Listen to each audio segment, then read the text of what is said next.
यदि तू अपने परमेश्वर यहोवा की सब आज्ञाएं जो मैं आज तुझे सुनाता हूँ चौकसी से पूरी करने को चित्त लगाकर उसकी सुने, तो वह तुझे पृथ्वी की सब जातियों में श्रेष्ठ करेगा।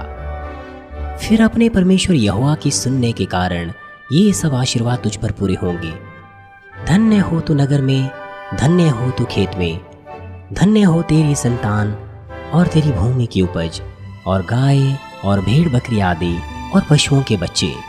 धन्य हो तेरी टोकरी और तेरी कठौती। धन्य हो तू भीतर आते समय और धन्य हो तू बाहर जाते समय। यहोवा ऐसा करेगा कि तेरे शत्रु जो तुझ पर चढ़ाई करेंगे वे तुझसे हार जाएंगे।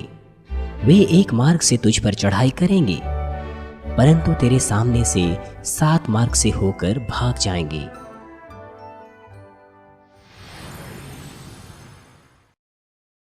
मसीह में प्रिय भाई और बहनों और जेसीएन टीवी दर्शकों,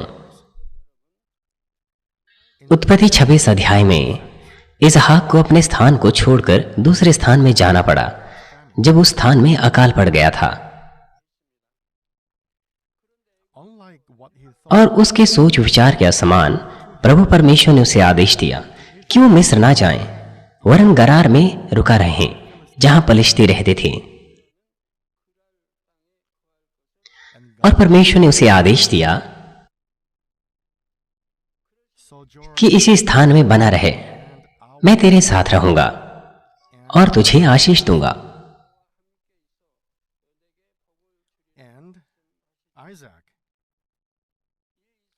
और इसहाक ने परमेश्वर की बातों का पालन किया।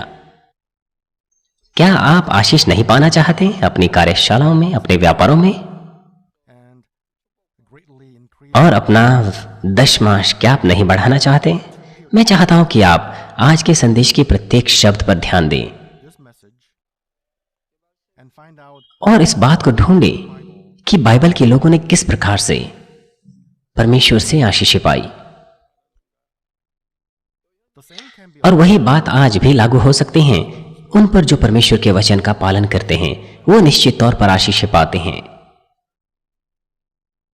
यदि आपको लगता है कि आप बहुत सारी मुश्किलों में हैं, बिना आशीषों को पाए हुए, हालांकि आप परमेश्वर से प्रेम करते हैं, परिश्रम पूर्वक दानियल प्रार्थना सभाओं में प्रार्थना करते हैं, तो आप सावधानी से आज का संदेश सुनिए और इस संदेश को अपने अंदर छाप दीजिए ताकि आप ढूंढ सकें कि परमेश्वर के सम्मुख किस तरह की पाप की दीवार आपने बनाई है और कहां-कहां पर आप परमेश्वर को पालन करने में असफल हो जाते हैं, बावजूद इसके कि आप उसकी बात का पालन करते हैं। परमेश्वर का वचन बिल्कुल सत्य है। एक बार जब आप विश्वास करें और वैसा ही उसका पालन करें तो चीजें उसके अनुसार होगी। मेरे विश्वास की चाल में मैंने कभी नहीं देखा है कि परमेश्वर ने अपने बातों को या अपने वादों को तोड़ा हो, जो कि असंभव है। ना ही मैं कुछ प्राप्त करने में असफल रहा हूं परमेश्वर पर भरोसा और विश्वास करने के द्वारा। और साथ ही मैं कुछ लोगों को देखता हूं जो पालन करते हैं और आशीषों का आनंद लेते हैं। जहां तक इसहाक की बात है, पिता परमेश्वर ने उसे आदेश दिया, ऐसा आदेश जो उसके विचारों से, उसकी योजनाओं से अलग था। उसकी सारी की सारी योजनाएं नाश हो गई। पिता ने उसे कुछ ऐसा आदेश दिया जो उसकी योजनाओं से, उसके विचारों से बिल्कुल अलग था। ऐसा होने के बावजूद भी इसहाक ने पालन किया जैसा उसे बताया गया था। यह है विश्वास का परिचय, प्रेम और आज्ञाकारिता। मान लीजिए आपने कुछ योजना बनाई और आप उसे करने ही वाले थे और फिर पिता परमेश्वर आपको आदेश देते हैं बिल्कुल अलग तरीके का। तो भी आज्ञाकारिता क्या है? आमीन के साथ उसका पालन करना है। कुछ लोग कहते हैं कि अपना खाना खाइए और आप खाते हैं। क्या यह आज्ञाकारिता है? यह एक स्वाभाविक कार्य है, इसको हम आज्ञाकारिता नहीं कह सकते। कुछ ऐसा करना जो बिल्कुल असंभव लग रहा हो, वो है आज्ञाकारिता। इसलिए इसहाक ने परमेश्वर के वचन का पालन किया और क्या हुआ? एक बार जब इसहाक पालन करें तो सब कुछ अच्छा होना चाहिए, है कि नहीं? क्या सब चीजें अच्छी नहीं होनी चाहिए अगर आप इस तरह से पालन करें? अगर ऐसा नहीं तो क्या कोई परेशानी होगी? यद्यपि परमेश्वर जब कुछ आदेश दे रहा था जो उसकी योजनाओं से बिल्कुल अलग था, तो अभी उसने पालन किया। इसलिए यह स्वाभाविक नहीं है कि सब कुछ उसके साथ अच्छा होना चाहिए था। हाँ, बिल्कुल निसंदेह वो संपन्न होना चाहिए था। लेकिन इस वजह से इसहाक एक मुश्किल स्थिति में आ घिरा। उसकी पत्नी लगभग अलग होने के कगार पर आ गई। हालांकि यह उसके शारीरिक विचारों के कारण था। उसने कहा था कि वह उसकी बहन है। यदि वह अपने शारीरिक विचारों का इस्तेमाल नहीं करता और ईमानदारी से सत्य कहता, तो पिता परमेश्वर उसे सुरक्षा देते। लेकिन अंत में उसने अपने शारीरिक विचारों का इस्तेमाल किया। उसकी पत्नी सुंदर थी और वो डरता था कि कहीं उस देश के लोग उसे मार ना दें और उसकी पत्नी को छीन लाने। इसलिए उसने कहा कि वह उसकी बहन है। उसने अपने शारीरिक विचारों का इस्तेमाल किया। उसने एक बुद्धिमान उत्तर देने की कोशिश की, लेकिन ऐसा नहीं था। लेकिन परमेश्वर के कार्यों के द्वारा इसहाक को उसकी पत्नी वापस मिल गई और वो उस देश में सुरक्षित रह पाया, पलिश्तियों के राजा की सुरक्षा के अधीन। परिणाम अच्छा था। उत्पत्ति 26 अध्याय 12 और 13 पद कहता है, फिर इसहाक ने उस देश में जोता बोया और उसी वर्ष में 100 गुना फल पाया और यहोवा ने उसको आशीष दी और वह बढ़ा और उसकी उन्नति होती चली गई, यहां तक कि वह अति महान पुरुष हो गया। ये हैं आशीषें जिसे इसहाक ने परमेश्वर से प्राप्त की। जब उसका प्राण समृद्ध हो गया, वो तुरंत ही अमीर नहीं हो गया। जब उसका प्राण समृद्ध हो गया तो उसने इस तरह से आशीषें प्राप्त की। इस आजमाइश के द्वारा इसहाक अपनी बुद्धि पर निर्भर रहने वाले रवैये को बदल पाया।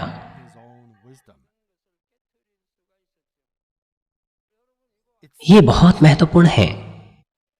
ऐसे भी लोग हैं जो विश्वास, प्रेम और परमेश्वर की आज्ञा पालन करने का दावा करते हैं, लेकिन वो अपनी ही बुद्धि, अपने ही विचारों पर निर्भर रहते हैं। एक ऐसे एल्डर है, उन्हें आशीष मिलनी चाहिए थी, महान आशीष, लेकिन वो लगातार अपने विचार, अपनी बुद्धि और ज्ञान का इस्तेमाल करते रहते हैं। इसीलिए वो परमेश्वर को प्रसन्न करने से बहुत दूर है। उन्हें 100% परमेश्वर पर विश्वास करना चाहिए, विश्वास की चाल को चलना चाहिए, लेकिन वो ऐसा नहीं करते। अगर वो सिर्फ अपने विचारों को तोड़ डालें, केवल उन्हें नाश कर डालें, तो वो आत्मा में जल्दी ही आ सकते हैं। लेकिन इस वजह से जबकि तमाम दूसरे परिवार के सदस्य आत्मा में आ चुके हैं, लेकिन वो अकेले ही असफल हो रहे हैं, उनके लिए यह एक गंभीर मामला बन गया है। अगर वो केवल उन शारीरिक विचारों को नाश करें तो यहां तक कि इसहाक भी जो आज्ञाकारी था, तो अभी वह इस तरह की सुधार के प्रक्रियाओं से गुजरा जिसके कारण उसने अपने शारीरिक विचारों का नाश किया और परिणाम स्वरूप 100 गुना फल पाया और वह बहुत ही संपन्न व्यक्ति बन गया।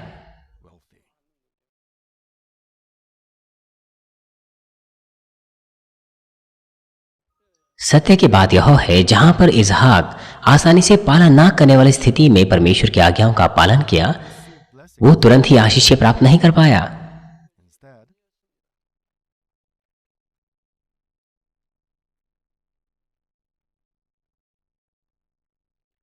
बजाय इसके ऐसा लग रहा था कि इसहाक और भी मुश्किल में पड़ रहा है, लेकिन इसहाक ना तो कुड़कुड़ाया, ना ही कोई नाराजगी दिखाई।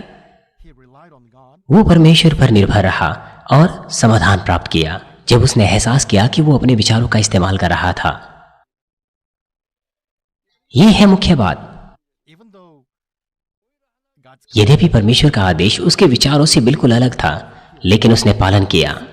हालांकि उसके पश्चात उसके साथ कुछ अच्छा होने के बजाय वो मुश्किल में पड़ गया। कल्पना कीजिए कि आप क्या करते अगर आप उसके स्थान पर होते। आप शिकायत कर सकते थे, नाराज हो सकते थे परमेश्वर से। आप ऐसा सोच सकते थे कि यद्यपि मुश्किल लग रहा था पालन करने को, तो भी मैंने पालन किया, तो मैं क्यों मुश्किल में हूं, क्यों चीजें खराब हो रही है। आप में से ज्यादातर ऐसा सोचते।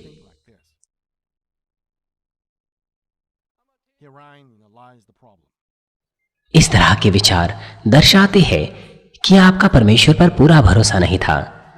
इसीलिए अंत में आपने कुड़कुड़ाना और नाराजगी को प्रदर्शित किया।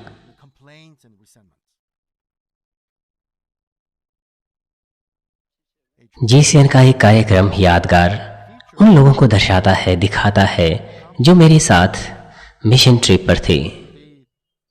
वो आंसू के साथ गवाही देते हैं। सेवकाई को करना आसान काम नहीं था। वो क्रूसेड्स जो मैंने किए, उसमें ना केवल हजारों लोग थे, वरन सैकड़ों, हजारों, यहां तक कि लाखों लोग थे। और उसके अलावा ज्यादातर क्रूसेड वहां पर हुए जहां पर सुसमाचार प्रचार प्रतिबंध था। मैं उन देशों में गया जहां पर सुसमाचार प्रचार करने पर प्रतिबंध था। इसमें कोई आश्चर्य नहीं कि मुश्किलें थी। हमने आतंक के जोखिम को सहा, उन देशों के कानून को भंग करने का जोखिम उठाया।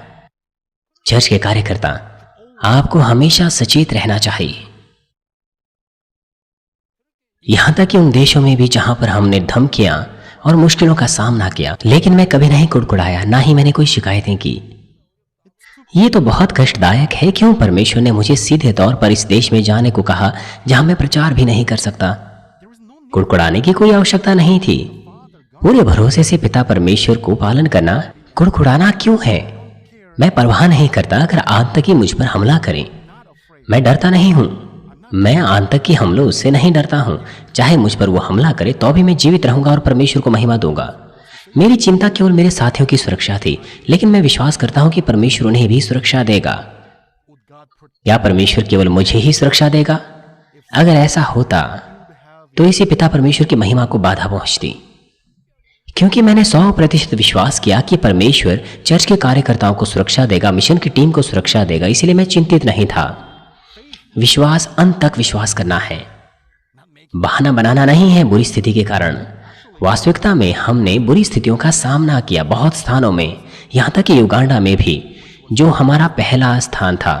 हमने वहां पर प्रेस के द्वारा आलोचना का सामना किया। उन्होंने हमें बाधा डाली कि हम टीवी ब्रॉडकास्ट ना करें, लेकिन तो भी हमने वापस वाद विवाद नहीं किया, ना उनके साथ आलोचना की। हमने कभी नहीं कहा कि कौन गलत है कौन सही है। हमने पिता परमेश्वर की इच्छा के अनुसार चीजों को छोड़ दिया।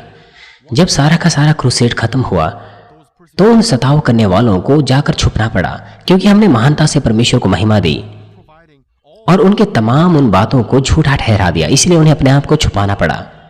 यदि वे बाधा ना डालते तो कोरियन होने के नाते अत्यंत ही आदर वो प्राप्त करते।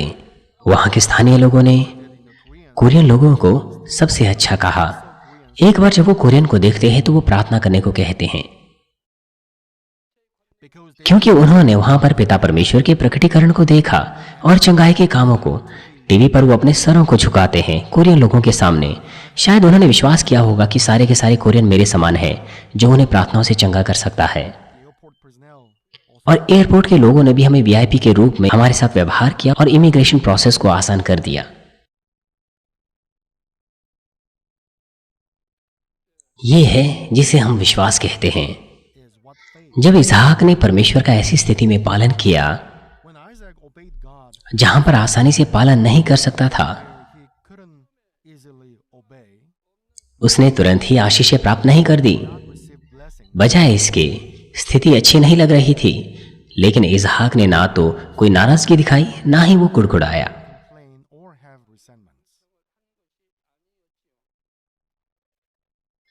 उसने परमेश्वर पर भरोसा किया और अपनी समस्याओं का समाधान किया, और उसने इस बात का एहसास किया कि वो अपने विचारों का इस्तेमाल कर रहा था, इसलिए धीरे धीरे करके उसने अपने शारीरिक विचारों को दूर किया। यदि आप आत्मा में आने में असफल है तो ज्यादातर इसीलिए है क्योंकि आपके पास शरीर की चीजें हैं, शारीरिक विचार है। आपको उन्हें नाश करना है, तोड़ देना है जो आप में बचे हुए हैं। कुछ लोग अभी आत्मा में आने में बाकी है, बावजूद इसके कि वो परमेश्वर के लिए विश्वास योग्य है और परिश्रम से काम करते हैं। वो उनके शारीरिक विचारों के कारण है। इस प्रक्रिया के द्वारा इसहाक ने अपने शारीरिक विचारों को तोड़ डाला और उसका प्राण समृद्ध हो गया। तो परमेश्वर ने उसे आशीष दी उसकी कल्पनाओं से परे। ये है परमेश्वर की आशीषें जो उन लोगों को दी जाती हैं जिनका प्राण समृद्ध होता है। यदि आपका प्राण समृद्ध होता है, आप ऐसी आशीषों का आनंद लेते हैं। कोई भी चुने हुए पास्टर जो आत्मा में है वो मुश्किल में नहीं है। ऐसा नहीं है कि वो अमीर लोग हैं। उन्होंने कुछ नहीं से शुरू किया, लेकिन उनमें से कोई भी मुश्किल से नहीं जीते। बजाय इसके वो जरूरतमंदों की मदद करते हैं। वो अंगीकार करते हैं कि पिता परमेश्वर ने उन्हें आशीष दी जब उन्होंने लोगों की मदद की, और जब ऐसा बार बार हुआ तो उनके दशमांश बढ़ गए।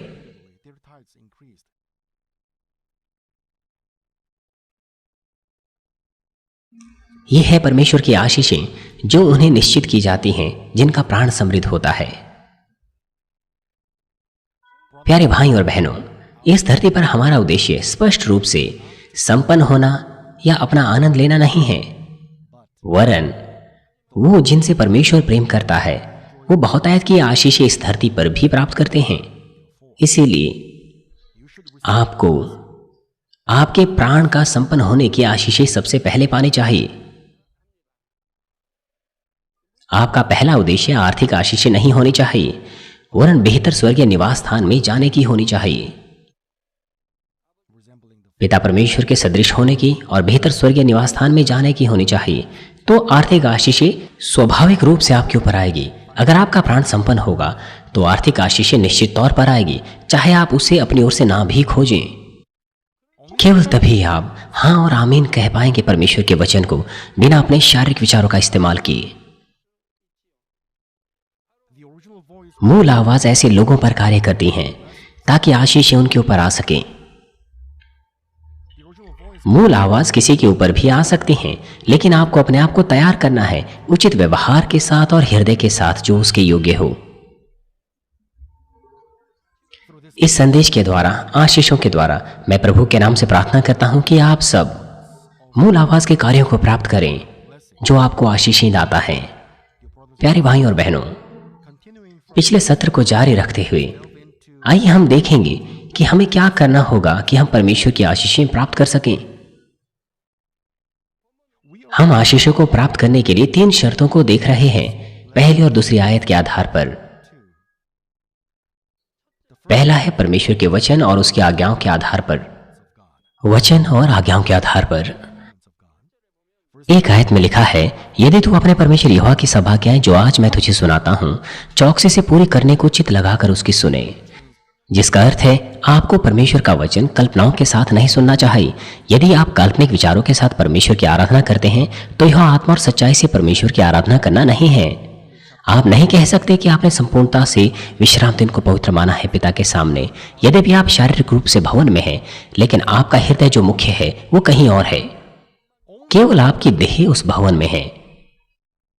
आराधना के समय में अगर आप इस तरह के विचारों में डूबे हुए हैं कि पैसा कैसे कमाया जाए, तो आपका हृदय पैसा कमाने में है, आराधना के स्थान में नहीं है। आप केवल शारीरिक रूप से वहां पर है। जब मैं लोगों से पूछता हूं कि क्या आपने विश्राम दिन को पवित्र माना, तो वो उत्तर देते हैं हाँ, हालांकि पवित्र आत्मा मुझसे कहता है कि उन्होंने ऐसा नहीं किया। मैं अक्सर ऐसे लोगों को देखता हूं, जबकि आत्मा मुझसे कहता है कि उन्होंने नहीं माना, लेकिन वो मुझसे हाँ कहते हैं। ये जानते हुए कि वो गलत है, मैं फिर से उनसे पूछता हूँ। ज्यादातर उनके परिवार के लोग उनकी ओर से पहले उत्तर देते हैं, ये कहते हुए कि उन्होंने विश्राम दिन को पवित्र माना। यदि वो विश्राम दिन को पवित्र मानते तो फिर उनके बीमार होने का या बुरी बीमारी लगने का कोई कारण ही नहीं है। इसलिए मैं उनसे फिर से पूछता हूँ, क्या वो दोनों रविवार की सुबह और शाम की सभाओं में शामिल हुए? और इसे भी बढ़कर, क्या उन्होंने संपूर्ण दशमांश दिया?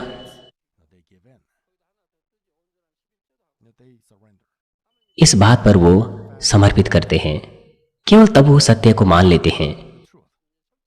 फिर वो ईमानदारी से मुझे सत्य को बताते हैं कि वो केवल रविवार की सुबह की सभा में ही जाता है।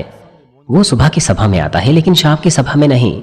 उन्हें पहली बार ही ईमानदारी से उत्तर देना चाहिए था। यदि आप परमेश्वर की आराधना आत्मा और सच्चाई के साथ करें तो कोई भी अंधकारी बीमारी आपके ऊपर नहीं आ सकती। यह परमेश्वर का नियम है। वो जो विश्राम दिन को पवित्र मानते हैं और संपूर्ण दशमांश को देते हैं, मृत्यु की ओर ले जाने वाला वो पाप करें, ऐसा कोई कारण ही नहीं है। इसलिए उन्हें अंधकारी बीमारी नहीं लगती। ऐसे लोगों के लिए चरवाहे का न्याय और निंदा करने का कोई कारण नहीं है और पवित्र आत्मा के विरुद्ध बोलने का।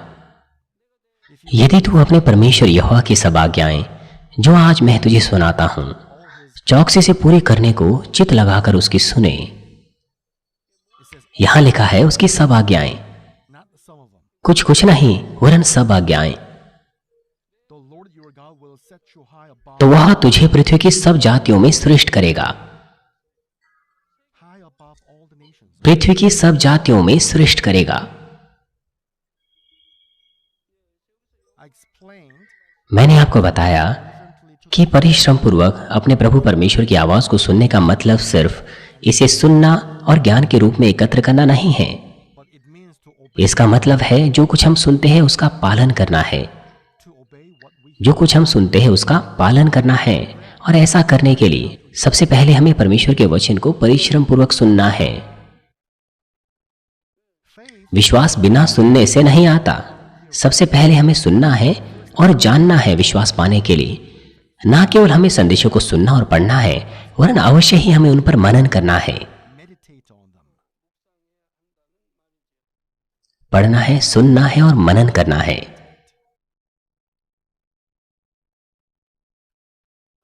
और जो ज्यादा महत्वपूर्ण है वो है परमेश्वर के वचन को आत्मिक रूप से सीखना और उसे अपने मन में रखना और उसका अभ्यास तुरंत ही कर डालना।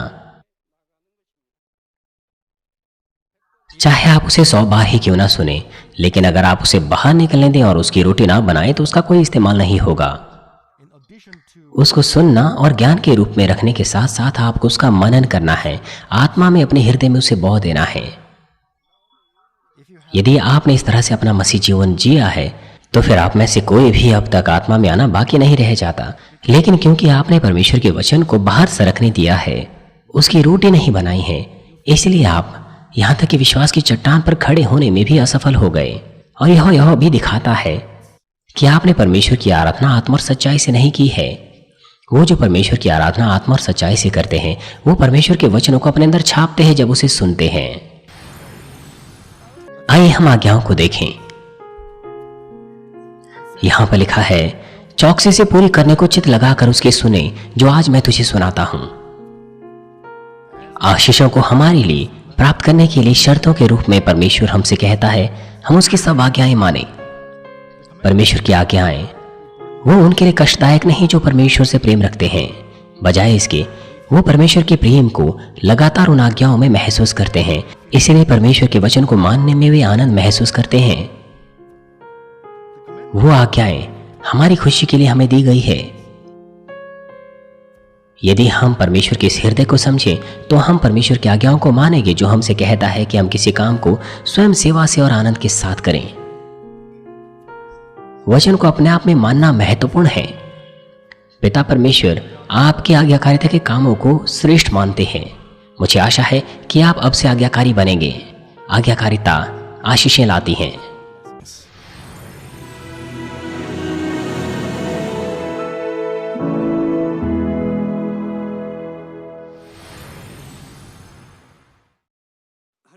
हालेलुया। सर्वशक्तिमान प्रेमी पिता परमेश्वर, कृपया अपना हाथ तमाम भाई और बहनों पर रखें जो इस वक्त यहाँ पर इस प्रार्थना को ग्रहण कर रहे हैं। अपना हाथ तमाम सदस्यों पर रखें, शाखा कलीसियाओं में और स्थानीय कलीसियाओं में, और तमाम GCN टीवी दर्शकों पर और मानवीन टीवी दर्शकों पर, और वो जो इस सभा को सैटेलाइट, केबल और इंटरनेट के द्वारा संसार भर में देख रहे हैं, उनके हृदय में विश्वास बोइए और उनके नकारात्मक विचार और शक दूर कीजिए। तमाम क्लेश और आजमाइशें उन्हें छोड़ के चले जाएं और सिर से लेकर पैर तक उनके सभी बीमार और दर्द भरे अंगों को, अंदरूनी अंग, कोशिकाएं, उत्तक और तंत्रिकाओं समेत पवित्र आत्मा की आग के द्वारा जला दीजिए। सृष्टि की ज्योति उन पर आ जाए। यीशु मसीह के नाम से मैं आज्ञा देता हूँ, शत्रु, दुष्ट और शैतान, तमाम बीमारियां, रोगाणु, विषाणु और निर्बलताएं दूर हो। ज्योति उन पर चमके। उनके तमाम असाध्य और अंतकारी रोग पवित्र आत्मा की आग के द्वारा झुलसा दीजिए। तमाम प्रकार की महामारियां और संक्रामक रोग, मलेरिया समेत दूर कीजिए। तमाम नई और अज्ञात बीमारियां स्वाइन फ्लू सहित उनसे दूर हो, साफ हो जाएं और वो ठीक हो जाएं। पिता, उन्हें हर प्रकार के रोगाणुओं और विषाणुओं से और बैक्टीरिया से सुरक्षा दीजिए।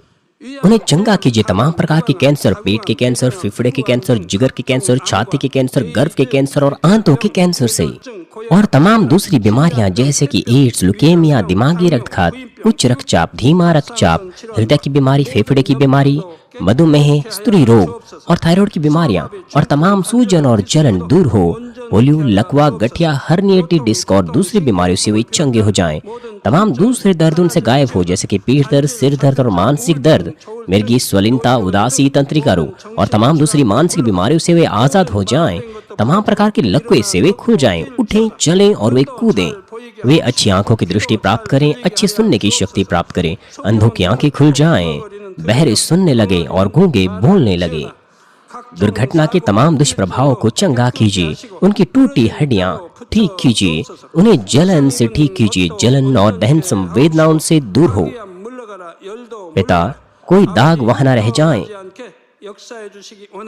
तमाम प्रकार की नशे की लत से, जहर पदार्थ और उनके इस्तेमाल से साफ हो जाओ। पिता, मरी हुई कोशिकाओं, उत्तकों और तंत्रिकाओं को फिर से जला दीजिए, मृतकों को जला दीजिए, उन्हें आशीष दीजिए गर्भधारण की। पिता, कृपया उन्हें गर्भधारण की आशीष दीजिए। यीशु मसीह के नाम से मैं आज्ञा देता हूँ, शत्रु, दुष्ट और शैतान, हवाओं के शासक, अंधकार की सेनाएं और उनके दास उनसे दूर हो। बुरी आत्माएं, अशुद्ध आत्माएं, झूठी आत्माएं, धोखे की आत्माएं, झूठ की आत्माएं, अलग करने वाली आत्माएं और तमाम अंधकार के बल दूर हो। दुष्टता के तमाम बंधन खुल जाएं, अंधकार दूर हो, ज्योति आ जाए। पिता परमेश्वर, उन्हें ताकत दीजिए कि वे प्रार्थनाओं में पुकारें, सामर्थ्य दीजिए पापों को दूर करने की और वे पवित्र हो जाएं। वो भले स्वस्थ में बने रहे जब उनका प्राण समृद्ध होता है। उनके परिवारों में भी सुसमाचार का प्रचार किया जाए। उन्हें सुरक्षा दीजिए तमाम प्रकार की दुर्घटना और विपत्तियों से, और आशीष दीजिए कि वे एक संपन्न जीवन सब बातों में जीने पाएं। कृपया अपने बच्चों को उनके घर, कार्यशालाओं और व्यापारों को सुरक्षा दीजिए। पवित्र आत्मा की आग की दीवार से, स्वर्गीय सेना, स्वर्ग दूतों और अपनी धधकती आंखों के द्वारा विद्यार्थियों को बुद्धि और समझ दीजिए, और उनके हृदयों को और भी जुनून और पढ़ाई की इच्छा से भर दीजिए। उनके हृदय और मनों को संसारिक चीजों से दूर रखें, और उनके हृदय में और भी परमेश्वर के लिए जोशीला प्रेम रोपी। अपने बच्चों को आशीष दीजिए, और वो आपको सब बातों में महिमा दें। जो कुछ भी वो करें, चाहे वो खाए पिएं या जो कुछ भी करें, वो अंगीकार करने पाएं और गवाही देने पाएं जीवित परमेश्वर की, यह कहकर कि मैं परमेश्वर से मिला हूं, मैंने परमेश्वर का अनुभव किया है और उससे यह आशीषें और उत्तर प्राप्त किए हैं। पिता परमेश्वर, आपका धन्यवाद। सारी महिमा केवल आपको मिले। हमारे प्रभु यीशु मसीह के नाम से मैं प्रार्थना करता हूँ, आमीन।